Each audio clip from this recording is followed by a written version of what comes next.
और दबाने वाले कोई दूसरे नहीं है, ये बीजेपी के कुछ तथाकथित लोग बैठे हैं जो बीजेपी के नाम पर तो बैठे हैं, लेकिन वो काम करते हैं खुला कांग्रेस का और हिंदुत्व को नष्ट करने का बीड़ा ले चुके हैं। पदाधिकारी हैं बीजेपी के, पर काम उनका जिस तरह से हो रहा है तो ऐसा लग रहा है कि बेधर्मियों के साथी हो गए हैं, और इसलिए मेरा हो सकता है कि हत्या करवाएं। अभी तो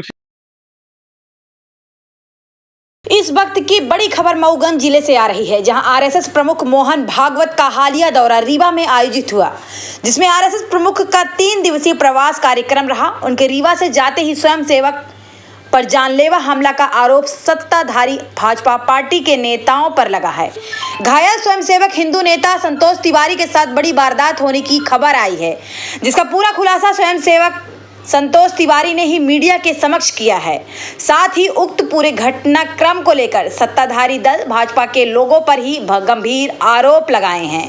हालांकि जिला में स्वयंसेवकों के ऊपर हमले की यह कोई पहली घटना नहीं है। पूर्व में भी संघ के पदाधिकारियों और कार्यकर्ताओं पर हमले हो चुके हैं। आज एक बार फिर आरएसएस के स्वयंसेवक कट्टर हिंदू नेता संतोष तिवारी के अनुसार मऊगंज से नईगढ़ी जाते समय बहुती नदी के आसपास कुछ असामाजिक लोगों द्वारा पीछा करते हुए जानबूझकर उनकी गाड़ी में ठोकर मार के उन्हें घायल कर दिया गया। हिंदू नेता समाज सेवी संतोष तिवारी ने उक्त घटना को लेकर आशंका व्यक्त करते हुए गंभीर आरोप लगाए हैं। उन्होंने सीतापुर लव जिहाद मामले का जिक्र करते हुए कहा कि उस घटना के बाद पूर्व में भी धमकी मिली थी। बड़ी बात यह है कि संतोष तिवारी द्वारा सत्ताधारी दल भाजपा के लोगों पर ही बड़ा और गंभीर आरोप लगाया गया है। आइए सीधे जुड़ते हैं हिंदू नेता समाज सेवी संतोष तिवारी के साथ। उक्त घटना को लेकर क्या कुछ जानकारी दे रहे हैं। मैं 23 तारीख को मऊगंज गया था, लगभग 7 बजे मैं मऊगंज गया और वहाँ से कार्यक्रम से मैं 11:30 बजे मऊगंज से लौट रहा था। तो बहुती पुलिया के पास जैसे मैं पहुँचा तो तेज़ी से एक गाड़ी एक बार क्रॉस करती है मुझे, फिर रुकती है गाड़ी, फिर जैसे मैं पुलिया के पास जाता हूँ पीछे से आके तेज़ी से इतना झटके से मारती है कि मैं वहीं पर गिर जाता हूँ। और जब मैं गिरता हूँ तो बोलते हैं कि माँ की गाली देकर बोलते हैं साला मर तो गया, और वो निकल गए। और मैं 10 मिनट तक लेटा रहा, क्योंकि दर्द था, काफ़ी ब्लड निकल रहा था। 10 मिनट बाद हमने आवाज़ लगाया तो वहाँ पर कुछ लोग आए और उन्होंने हमारी गाड़ी को खड़ा कर दिए। और गाड़ी खड़ा करने के बाद हमने उठा और मैंने अपने भाई को बुलाया, और भाई भी वो मौके पर पहुंच गया था, और वो लेकर फिर हमको नईगढ़ी आए। नईगढ़ी में विनय डॉक्टर साहब के यहाँ मेरी दवा हुई, और फिर उसके बाद मैं घर चला आया। आपका क्या अनुमान है, आपके साथ ऐसी घटना क्यों घटी, मतलब इसके जिम्मेदार कौन है? देखिए, ये घटना तो नईगढ़ी क्षेत्र में नहीं, पूरे अगर ज़िले में बात किया जाए तो हिंदू विरोधी शक्तियाँ काम कर रही हैं। जो हिंदुत्व का काम करता है उसको फंसाने में ये कोई कोट कसर नहीं है। तो ये तो जो घटना हुई है मेरे साथ जानबूझ कर ही लोग किए हैं, और कोई ना कोई इसमें षड्यंत्र है। और ये जब से एक सीतापुर में हिंदू लड़की को बेधर्मियों ने ले गया, हम लोगों ने विरोध किया, और उस समय थाना प्रभारी जगदीश सिंह थे देव तालाब में, और हम लोग एसपी के पास आवेदन दिए। एसपी ने जाँच किया और जाँच में गंभीर मामला पाया गया, और उसी मामले में जगदीश सिंह जी ने निलंबित हो गए। और निलंबित होने के बाद जगदीश सिंह जी नईगढ़ी थाने आ गए। तो जगदीश सिंह का एक षड्यंत्र चल रहा है कि कुंज बिहारी तिवारी को कैसे फंसाया जाए, संतोष तिवारी को कैसे फंसाया जाए। हो सकता है कि ये आदमी हम लोगों की एक्सीडेंट मर्डर करा दे, किसी में मर्डर करा देगा, ये कोई बचा नहीं पाएगा। हमने आईजी को फ़ोन लगाया घटना बताने के लिए, आईजी ने 1 मिनट बात किया और सीधा फ़ोन काट दिया।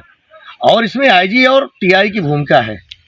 और हम लोग देखिए हिंदुओं को रात दिन चिंता करते हैं, हिंदुओं के विरोध में जो जाता है उसका खुलकर विरोध करते हैं।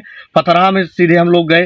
ये बताइए कि आवास मिला हमारे हिंदू परिवार को, और उसमें ज़बरदस्ती कौन रह रहे थे, मुसलमान लोग रह रहे थे, उसका हमने विरोध किया। घर खाली हुआ, हमारे हिंदू परिवार को फिर से मिला। एक बताइए, मंदिर के पुजारी को गुंडे लोग 12 बजे रात जाते हैं और उसको मारते हैं, उसकी जनेऊ तोड़ देते हैं, उसको पैर से कुचलते हैं। और यही जगदीश सिंह कहाँ थे, देवताला में FIR नहीं होती है।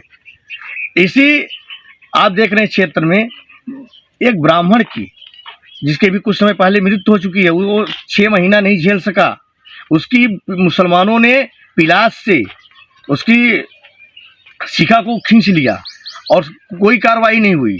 अंत में वो चिंता में वो भी अपना शरीर छोड़ गया। 3-4 महीने में सदमा के कारण उसकी मृत्यु हो गई। इसी नई गढ़ी में 4-4 मंदिर गिर गए और एक अभी मजार बीच रोड में है जिसका हम लोग विरोध कर रहे हैं। तो स्वाभाविक है कि जब हिंदुओं की आवाज़ को हम लोग उठाते हैं तो दबाने वाले भी यहाँ लगे हैं, और दबाने वाले कोई दूसरे नहीं हैं। ये बीजेपी के कुछ तथाकथित लोग बैठे हैं जो बीजेपी के नाम पर तो बैठे हैं, लेकिन वो काम करते हैं खुला कांग्रेस का, और हिंदुत्व को नष्ट करने का बीड़ा ले चुके हैं। पदाधिकारी हैं बीजेपी के, पर काम उनका जिस तरह से हो रहा है तो ऐसा लग रहा है कि बेधर्मियों के साथी हो गए हैं। और इसलिए मेरा हो सकता है कि हत्या करवाएं। अभी तो मेरा एक्सीडेंट जो हुआ है जानबूझ कर ये लोग करवाए हैं, प्रयोजित तरीके से करवाए हैं, नहीं कोई पीछे से ठोकर नहीं मारता जिस तरह से मार के वो भगा है। तो जो ये दुर्घटना घटी है इसके जिम्मेदार कौन है, मतलब कुछ? अब जिम्मेदार तो आप देख रहे हैं, कुंज बिहारी तिवारी के साथ फर्जी FIR। लोग खुद बोल रहे हैं कि मैंने FIR नहीं करवाया, TI ने जबरदस्ती लिखा, उसका ऑडियो वायरल हो रहा, कोई देखने वाला नहीं है। SP के पास जाओ तो SP साहब भी जवाब नहीं दे रहे हैं ऊपर, जबकि SP की जितनी कार्रवाइयाँ रही तो अच्छी रही, पर हमारे IG साहब बैठे हुए कोई देख रहे हैं, मतलब ऑडियो वायरल हो रहा, कोई कार्रवाई नहीं, और बाकी कर्मचारियों के ऊपर तुरंत एक्शन लेते हैं IG साहब। पता नहीं क्या हो गया, थाना प्रभारी नई गढ़ी गुंडा बना दी, 6 परिवारवाद इसके ऊपर है, पर कोई देखने वाला नहीं है। तो आप मतलब सीधा ये कहना चाहते हैं कि जो लोग कुंज बिहारी के ऊपर FIR करवाए हैं वही आपके साथ ये दुर्घटना भी घटित किए हैं? कोई न कोई किए हैं, बिल्कुल किए हैं।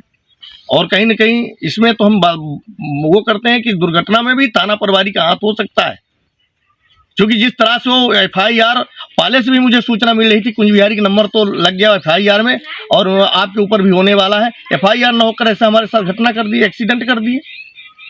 तो कहाँ चोट आई है आपको? हमारे पैर में, दोनों पैर में देख रहे हैं आप, पूरा ये देखिए पूरा पैर में, और इधर पूरा लगा है, और यहाँ पे लगा हुआ है। मतलब सीतापुर कांड में हम तीनों ने विरोध किया।